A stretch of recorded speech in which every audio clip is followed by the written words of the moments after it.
I think when we die that nice people go to heaven and nasty people go to this other place called hell.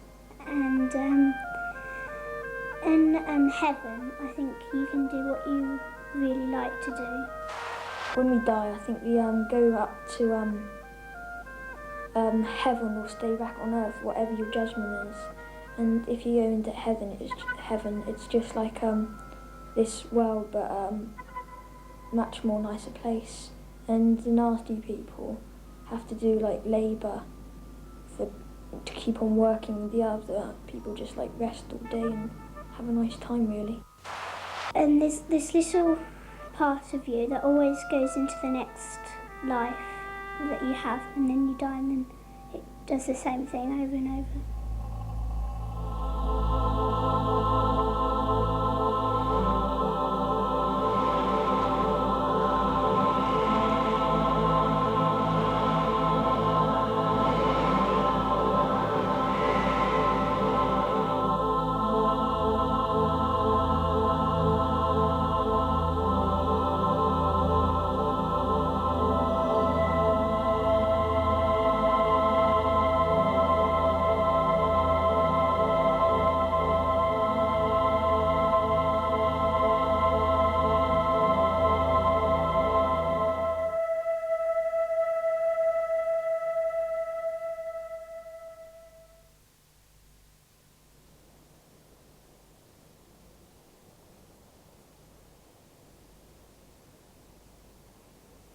To die,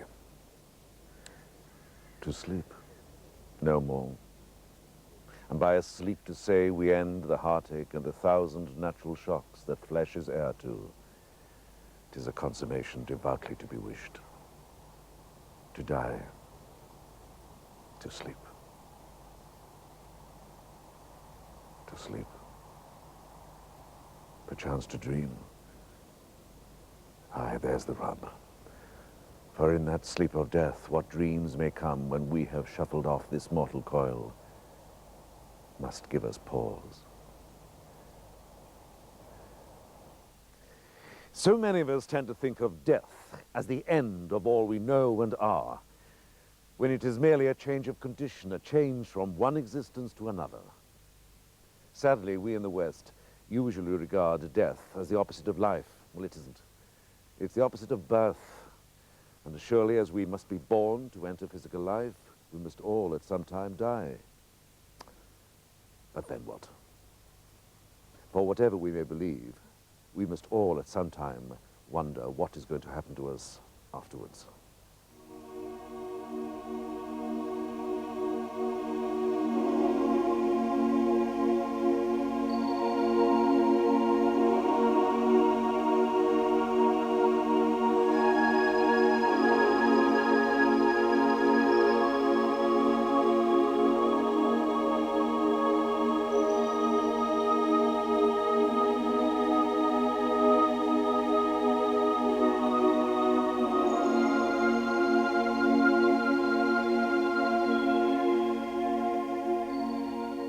What is death? Why is it such a dark, unhappy concept? Could it be because it always appears so final, such a full stop to all we know of as life? This idea of the unknown, of our ceasing to exist, is frightening.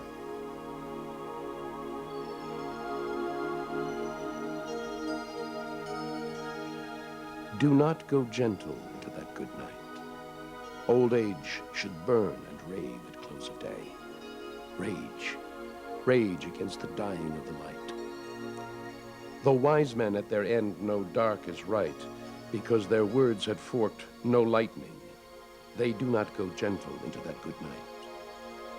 Good men, the last wave by, crying how bright their frail deeds, might have danced in a green bay. Rage, rage against the dying of the light.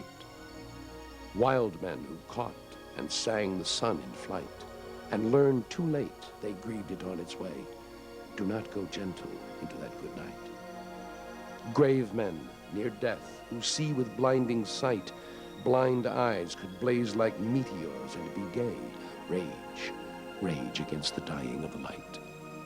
And you, my father, there on the sad height, curse, bless me now with your fierce tears, I pray. Do not go gentle into that good night. Rage, rage against the dying of the light.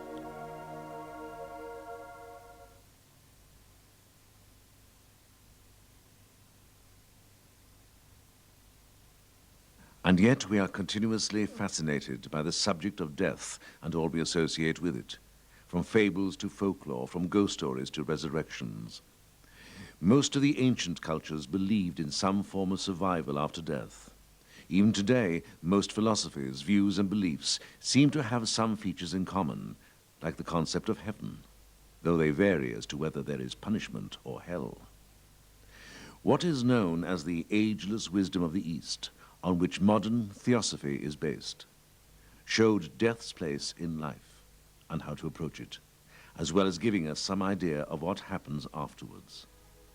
And whatever their differences, this wisdom is the most constantly recurring theme in all religions. But though much has been spoken and written about death, the actual facts of what happens after the event are not generally known. Most of us have only vague ideas about what, if anything, survives death, and about what really does happen to us when we die.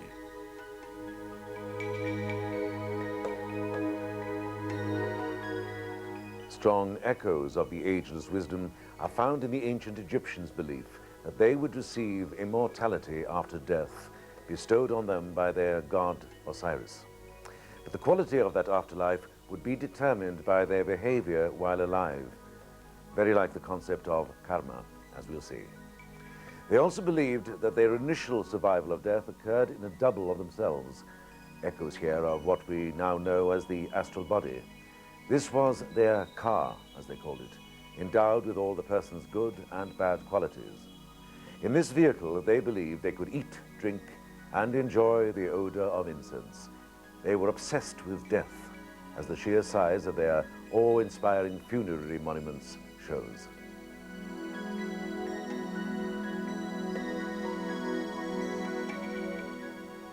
The idea of some form of survival and a judgment soon after death, where gods or assessors at the entrance to the next world evaluate a person's life and determine their place in the hereafter, is also found in virtually all cultures and religions, past and present. The Mesopotamian, Sumerian, Babylonian, and Assyrian attitude to death differed widely from that of the Egyptians. It was grim and stark, with sickness and extinction as the wages of sin on earth. Although in early Judaism, death was supposed to close the book, Saul's request to the witch of Endor to bring up the dead prophet Samuel for him implied that as far as he was concerned, the dead, or at least some of them, still existed somewhere, probably in Sheol, the land of gloom and darkness. But later the belief in an afterlife became the accepted teaching of classical Judaism, a tradition that was to percolate through into Christianity. But what real knowledge has survived? Even the Hindu religion, with its sophisticated constitution of the inner man and its equally sophisticated account of the various inner world lokas, or spirits' places, doesn't give a detailed account of what happens when we die. However, the occult knowledge of the after-death states was reintroduced to the world by the 19th century occultist Helena Blavatsky, one of the founders of the modern Theosophical Society. She received this previously secret information direct from two of the masters of the wisdom, the guardians of this knowledge.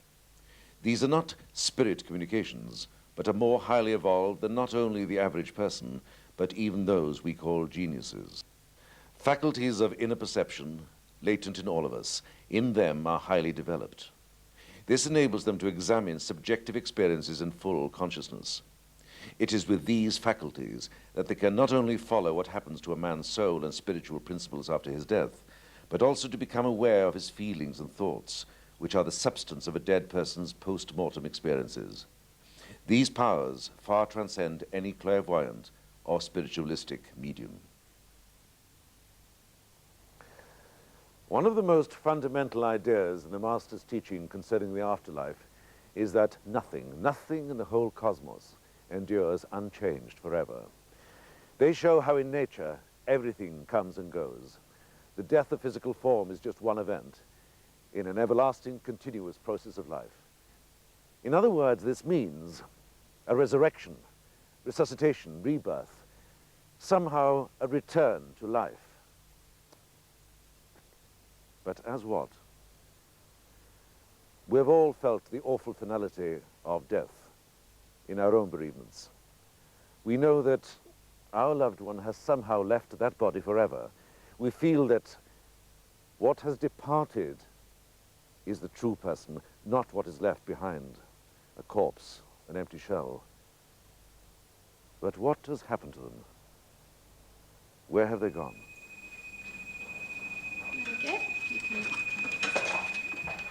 From the oldest cultures to the latest observations from intensive care units, human death is seen as an instant, irreversible process, signified by the loss of capacity to breathe and the loss of brainstem function. As the seat of consciousness during physical life is in the brain, if this is not functioning, there can be no meaningful activity of the cerebral hemispheres. In other words, no physical consciousness, thoughts, feelings, or social interaction with the environment. The capacity for consciousness is perhaps the nearest one can get to providing a biological context to the concept of soul. The occult philosophy is that consciousness must have a vehicle through which to operate, either physical or non-physical. When we die, the physical vehicle ceases to function, but we have non-physical vehicles of consciousness in which we survive this death. As far as a physical body is concerned, when death occurs, breathing ceases and putrefaction begins. The body decays. The Egyptians were concerned that their dead should be able not only to breathe, but to live again. The pyramid texts describe a ceremony called the opening of the mouth. The mouth of the corpse was fixed open, thus enabling breath to pass. For the Hindus, prana, or breath, is again a vital principle. And in the Master's teaching, prana is also essential to our inner vehicles. Before we deal with the question of where we go and what we are when we die, we first have to find out what exactly we are when alive. The most complete answers are to be found in the information that the Masters gave to Madame Blavatsky and her associates. They explained that the basic framework of man, as described by St. Paul, namely body, soul, and spirit, is subdivided into 7 constituents or principles. These 7 principles, the constituents of man, have their own associated colors, sounds, states of consciousness, and so on, and these 7 also correspond to the constituent planes of the earth and to planetary characteristics. This is all relevant to the after-death states. We know that everything surrounding us is composed of physical matter, solid, liquid, and gas. But we are only aware of these through our senses, and the organs of these senses can receive only those messages from the outside world to which they can respond, the physical level. But just because you can only listen to AM on your radio doesn't mean FM, long wave, medium wave, and so on aren't being transmitted. The physical level has other principles on different wavelengths, which are vital to its function. These are the astral double and prana, which form a lower triad with the physical. But we can't say that we are merely physical. We feel, we have emotions, like anger and love. We also have mental activities, such as memory, imagination, and thinking. All these are inner activities. And while our minds are separate from our emotions, they are closely related, though distinct, areas of consciousness. The brain, the seat of consciousness in life, is obviously physical, and through it we manifest our thoughts, emotions, and desires. Non-physical in themselves, but all registered in the physical brain through which we become conscious of them.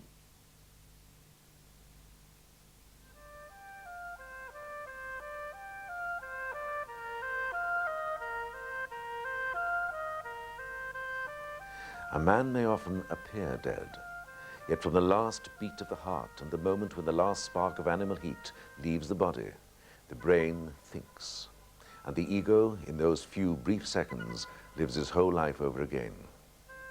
Speak in whispers when in the presence of death. Especially keep quiet just after death, or you will disturb the soft ripple of thought and hinder the busy work of the past, casting its reflection upon the veil of the future. For at the solemn moment of death, every person, even when death is sudden, sees the whole of their past life unfold before them in its minutest details. For one short instant, the personality becomes one with the all-knowing ego or individuality. But this instant is enough to show them the whole chain of causes which have been at work during their life. They see and know themselves as they are, unadorned by flattery or self-deception. They read their life as a spectator looking down into the arena they are just leaving. They feel and know the justice of all the suffering they have ever endured.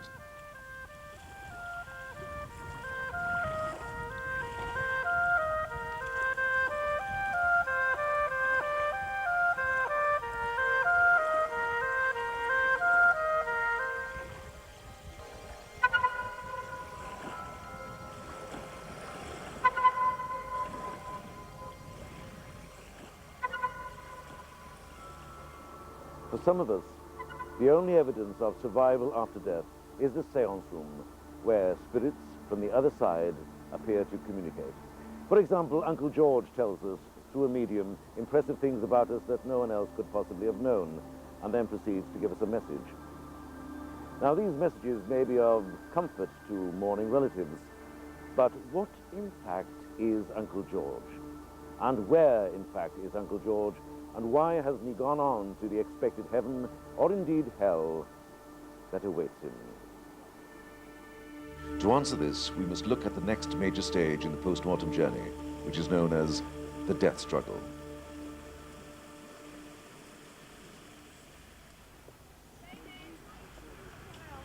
Most people are largely self-centered, a mixture of urges, ambitions, loves, hates, indulgences, weaknesses, and strengths. But all of us have some higher qualities of unselfishness or altruism.